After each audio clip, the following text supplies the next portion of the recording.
ನಾಳೆ ಶುಕ್ರವಾರ ವೈಶಾಖ ಮಾಸದ ಕೃಷ್ಣ ಪಕ್ಷದ ಸಂಕಷ್ಟಹರ ಚತುರ್ಥಿಯನ್ನು ಆಚರಣೆ ಮಾಡಲಾಗುತ್ತದೆ. ವಿಶೇಷವಾಗಿ ಈ ಸಂಕಷ್ಟಹರ ಚತುರ್ಥಿಯನ್ನು ಏಕದಂತ ಸಂಕಷ್ಟಹರ ಚತುರ್ಥಿ ಎಂಬ ಹೆಸರಿನಿಂದ ಕರೆಯಲಾಗುತ್ತದೆ. ಈ ದಿನ ಗಣಪನನ್ನು ಭಕ್ತಿಯಿಂದ ಪೂಜೆ ಮಾಡಿ ಕಷ್ಟ ಮತ್ತು ಆರೋಗ್ಯ ಸಮಸ್ಯೆಗಳಿಗೆ ಪರಿಹಾರ ನೀಡು ಎಂದು ಬೇಡಿಕೊಂಡರೆ ಮಹಾಗಣಪತಿ ಸಂತುಷ್ಟನಾಗಿ ಬೇಡಿದ ವರಗಳನ್ನು ನೀಡುತ್ತಾನೆ. ಇದರ ಜೊತೆಯಲ್ಲಿ ಈ ದಿನ ವಿಶೇಷವಾಗಿ ನಿಮ್ಮ ಮಕ್ಕಳ ಅಭಿವೃದ್ಧಿಗಾಗಿ ಹಾಗೂ ಮಕ್ಕಳ ಆಯುರ ಆರೋಗ್ಯ ಆಯುಷ್ಯ ಮಕ್ಕಳ ಏಳಿಗೆಯ ಬಗ್ಗೆ ಭಕ್ತಿಯಿಂದ ಪ್ರಾರ್ಥಿಸಿ ಬೇಡಿಕೊಂಡರೆ ಗಣಪನು ಸಕಲವನ್ನು ಕರುಣಿಸುತ್ತಾನೆ. ಹಿಂದೂ ಪುರಾಣದ ಪ್ರಕಾರ ಒಮ್ಮೆ ಪರಶುರಾಮನು ಶಿವನನ್ನು ಭೇಟಿಯಾಗಲು ಹೊರಟರು. ಗಣೇಶನು ಶಿವನನ್ನು ಭೇಟಿಯಾಗುವುದನ್ನು ತಡೆದಾಗ ಪರಶುರಾಮನು ಕೋಪದಿಂದ ತನ್ನ ಕೊಡಲಿಯಿಂದ ಗಣೇಶನ ಮೇಲೆ ದಾಳಿ ಮಾಡಿದನು. ಇದರಿಂದಾಗಿ ಗಣೇಶನ ಒಂದು ಹಲ್ಲು ಮುರಿದು ಅವನು ಏಕದಂತ ಎಂಬ ಹೆಸರಿನಿಂದ ಪ್ರಸಿದ್ಧನಾದನೆಂದು ಉಲ್ಲೇಖವಿದೆ. ಈ ದಿನ ಎಲ್ಲಾ ದೇವಾನುದೇವತೆಗಳೆಲ್ಲ ಪ್ರಥಮ ಪೂಜಿತ ಗಣೇಶನಿಗೆ ವಿಶೇಷ ರೀತಿಯಲ್ಲಿ ಪೂಜಾ ಸೇವೆಗಳನ್ನು ಮಾಡಲಾಗುತ್ತದೆ. ಜೊತೆಗೆ ಭಕ್ತಿಯಿಂದ ಉಪವಾಸವನ್ನು ಆಚರಿಸಲಾಗುತ್ತದೆ. ಜ್ಯೋತಿಷ್ಯ ಶಾಸ್ತ್ರದ ಪ್ರಕಾರ ಗಣೇಶನ ಏಕದಂತ ರೂಪವನ್ನು ಅಷ್ಟವಿನಾಯಕ ರೂಪಗಳಲ್ಲಿ ಒಂದೆಂದು ಹೇಳುತ್ತಾರೆ. ಈ ದಿನ ಗಣೇಶನ ಏಕದಂತ ರೂಪವನ್ನು ಪೂಜಿಸಿ ಆರಾಧಿಸಲಾಗುತ್ತದೆ.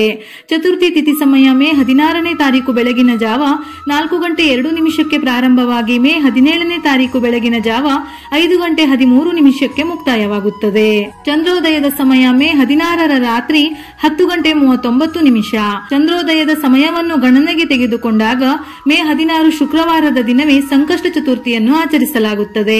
ಏಕದಂತ ಸಂಕಷ್ಟ ಚತುರ್ಥಿಯ ದಿನ ಕೆಲವು ವಿಶೇಷ ಕ್ರಮಗಳನ್ನು ಅನುಸರಿಸುವ ಮೂಲಕ ಗಣೇಶನ ಆಶೀರ್ವಾದ ಪಡೆಯಬಹುದು. ಜೊತೆಗೆ ಜೀವನದಲ್ಲಿ ಆರೋಗ್ಯ ಸಂತೋಷ ಸಮೃದ್ಧಿ ಸಂಪತ್ತು ಯಶಸ್ಸು ಮತ್ತು ಖ್ಯಾತಿಯನ್ನು ಗಳಿಸಿಕೊಳ್ಳಬಹುದು. ಈ ದಿನ ಗಣಪತಿಯನ್ನು ಪೂಜಿಸಿದರೆ ನಿಮ್ಮ ಕುಟುಂಬಕ್ಕೆ ರಾಜಯೋಗ ಪ್ರಾಪ್ತಿಯಾಗುತ್ತದೆ. ನಿಮ್ಮ ಜೀವನದ ಎಲ್ಲಾ ಕಷ್ಟಗಳು ನಿವಾರಣೆಯಾಗುತ್ತದೆ.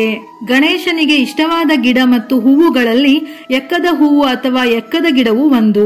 ಹಾಗಾಗಿ ಈ ದಿನ ಮನೆಯಲ್ಲಿ ಎಕ್ಕದ ಗಿಡವನ್ನು ನೆಟ್ಟರೆ ಬಹಳ ಒಳ್ಳೆಯದು.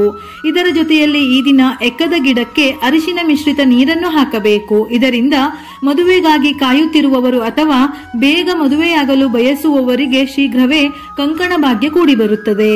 ಸಂಕಷ್ಟ ಚತುರ್ಥಿಯ ದಿನ ಗಣೇಶನನ್ನು ಭಕ್ತಿಯಿಂದ ಪೂಜಿಸಲಾಗುತ್ತದೆ. ದೂರ್ವೆ ಗಣೇಶನಿಗೆ ತುಂಬಾ ಪ್ರಿಯವಾಗಿರುವುದರಿಂದ ಗಣೇಶನ ಪೂಜೆಯಲ್ಲಿ 11 ಅಥವಾ 21 ಜೋಡಿ ದೂರ್ವೆಯನ್ನು ಅರ್ಪಿಸಿ. ಇದನ್ನು ಅರ್ಪಿಸುವಾಗ ಓಂ ಗಂ ಗಣಪತಿಯೇ ನಮಃ ಎಂಬ ಮಂತ್ರವನ್ನು ಪಠಿಸಿ. ನಾವು ಎಷ್ಟೇ ದುಡಿದು ಧನ ಕನಕಗಳನ್ನು ಗಳಿಸಿದ್ದರೂ ದೇವರ ಅನುಗ್ರಹವಿಲ್ಲದೆ ಯಾವ ಕೆಲಸವನ್ನು ಮಾಡಲು ಸಾಧ್ಯವಿಲ್ಲ.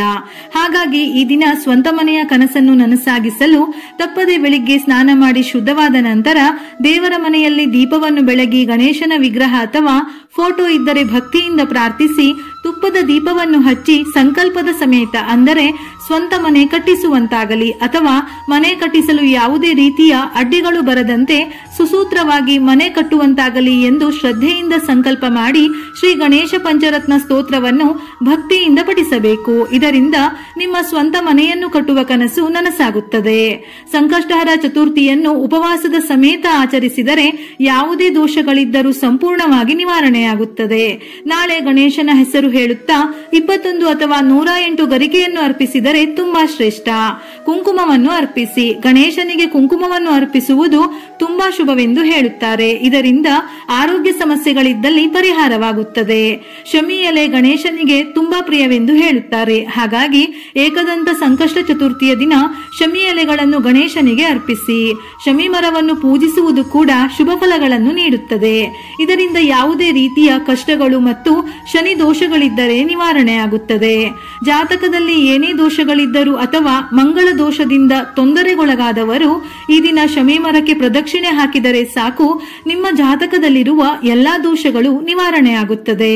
ಇದರ ಜೊತೆಯಲ್ಲಿ ನಾಳೆ ವಿಶೇಷವಾಗಿ ಬೆಲ್ಲದ ದೀಪಾರಾಧನೆ ಮಾಡಿದರೂ ಬಹಳ ಶ್ರೇಷ್ಠ. ಒಂದು ತಟ್ಟೆಗೆ ಅಕ್ಕಿಯನ್ನು ಹಾಕಿ ಅಕ್ಕಿಯ ಮೇಲೆ 2 ಕಡೆ 2 ಎಕ್ಕದ ಎಲೆಗಳನ್ನು ಇಟ್ಟು ಎಕ್ಕದ ಎಲೆಯ ಮೇಲೆ ಅರಿಶಿನದಿಂದ ಸ್ವಸ್ತಿಕ್ ಚಿಹ್ನೆಯನ್ನು ಬರೆದು ಎಕ್ಕದ ಎಲೆಗಳ ಮೇಲೆ 2 ಬೆಲ್ಲದ ಅಚ್ಚನ್ನು ಇಟ್ಟು ಅದಕ್ಕೂ ಅರಿಶಿನ ಕುಂಕುಮವನ್ನು ಹಚ್ಚಿ ತುಪ್ಪವನ್ನು ಹಾಕಿ 2 ಹೂಬತ್ತಿಯನ್ನು 1 ಬತ್ತಿಯನ್ನಾಗಿ ತಯಾರಿಸಿ ದೀಪವನ್ನು ಹಚ್ಚಬೇಕು. ನಂತರ ಅಕ್ಕಿ ಮತ್ತು ಬೆಲ್ಲದಿಂದ ಬೆಲ್ಲದನ್ನ ತಯಾರಿಸಿ ನೈವೇದ್ಯವಾಗಿ ಸೇವಿಸಬೇಕು. ಈ ದೀಪಾರಾಧನೆಯಿಂದ ಸಕಲ ಇಷ್ಟಾರ್ಥ ಸಿದ್ಧಿಯಾಗುತ್ತದೆ. ಗಣೇಶನ ಸಂಪೂರ್ಣ ಅನುಗ್ರಹ ಲಭಿಸುತ್ತದೆ. ನೆನಪಿರಲಿ, ಈ ದೀಪಕ್ಕೆ ತುಪ್ಪವನ್ನೇ ಉಪಯೋಗಿಸಬೇಕು. ಯಾಕೆಂದರೆ ಬೆಲ್ಲದಿಂದ ನೈವೇದ್ಯವನ್ನು ತಯಾರಿಸಿ ಮನೆಯಲ್ಲಿರುವ ಪ್ರತಿಯೊಬ್ಬರೂ ಸೇವಿಸಬೇಕು. ಗಣೇಶನಿಗೆ ತುಪ್ಪ ಬೆಲ್ಲವನ್ನು ನೈವೇದ್ಯ ಮಾಡಿ ನಂತರ ಅದನ್ನು ಹಸುವಿಗೆ ಗೋಗ್ರಾಸದ ರೀತಿಯಲ್ಲಿ ತಿನ್ನಿಸಬೇಕು. ಇದರಿಂದ ಮನೆಯಲ್ಲಿ ಆರ್ಥಿಕ ಸಮೃದ್ಧಿ ನೆಲೆಸುತ್ತದೆ. ನೆನೆಸಿದ 21 ಕಡಲೆಕಾಳಿನ ಹಾರವನ್ನು ತಯಾರಿಸಿ ಗಣೇಶನಿಗೆ ಅರ್ಪಿಸಿದರು ನಿಮ್ಮ ಇಷ್ಟಾರ್ಥ ನೆರವೇರುವುದಲ್ಲದೆ ಉತ್ತಮ ಫಲಗಳನ್ನು ಪಡೆಯಬಹುದು. ಶುಕ್ಲಾಂಬರಧರಂ ವಿಷ್ಣುಂ ಶಶಿವರ್ಣಂ ಚತುರ್ಭುಜಂ ಪ್ರಸನ್ನವದನಂ ಧ್ಯಾಯೇತ್ ಸರ್ವ ವಿಘ್ನೋಪಶಾಂತಯೇ. ಈ ಸ್ತೋತ್ರವನ್ನು ಪ್ರತಿಯೊಂದು ಕ್ಷೇತ್ರದಲ್ಲೂ ಯಶಸ್ಸನ್ನು ಸಾಧಿಸಲು ಪಠಿಸಲಾಗುತ್ತದೆ. ಗಂ ಗಣಪತಯೇ ನಮಃ. ನಿಮ್ಮ ಜೀವನದಲ್ಲಿ ಸಕಾರಾತ್ಮಕ ಶಕ್ತಿಯನ್ನು ಹೆಚ್ಚಿಸಲು ಈ ಮಂತ್ರವನ್ನು 108 ಬಾರಿ ಪಠಿಸಿ. ಜೀವನದಲ್ಲಿ ಶ್ರೀ ಗಣೇಶನ ಉಪಸ್ಥಿತಿಯನ್ನು ಆಹ್ವಾನಿಸಲು ಸಹಾಯ ಮಾಡುವ ಅತ್ಯಂತ ಮೂಲಭೂತ ಮತ್ತು ಶಕ್ತಿಶಾಲಿ ಮಂತ್ರಗಳಲ್ಲಿ ಇದು ಒಂದಾಗಿದೆ.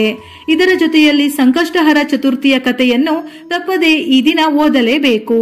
ನಾಳೆ ಬೆಳಿಗ್ಗೆ ಎಳ್ಳಿನ ಎಣ್ಣೆ ಅಥವಾ ಸಾಸಿವೆ ಎಣ್ಣೆಯಿಂದ ದೀಪವನ್ನು ಬೆಳಗಿ ಸಂಜೆ ತುಪ್ಪದ ದೀಪವನ್ನು ಬೆಳಗಿದರೆ ತುಂಬಾ ಒಳ್ಳೆಯದು. ಪೂಜೆಯ ಸಮಯದಲ್ಲಿ ಗಣೇಶನಿಗೆ ಸಂಬಂಧಪಟ್ಟ ಗಣೇಶ ಅಷ್ಟೋತ್ತರ, ಗಣಪತಿ ಉಪನಿಷತ್, ವೇದ ಮಂತ್ರಗಳನ್ನು ಪಠಿಸಬಹುದು. ಸಂಕಷ್ಟಹರ ಸ್ತೋತ್ರ, ವಕ್ರತುಂಡ ಮಹಾಕಾಯ ಅಥವಾ ಯಾವುದಾದರೂ ಗಣೇಶನಿಗೆ ಸಂಬಂಧಪಟ್ಟಂತಹ ಮಂತ್ರ ಶ್ಲೋಕಗಳನ್ನು ಸಂಕಷ್ಟ ಚತುರ್ಥಿ ವೇಳೆ ಪಠಿಸಬಹುದು.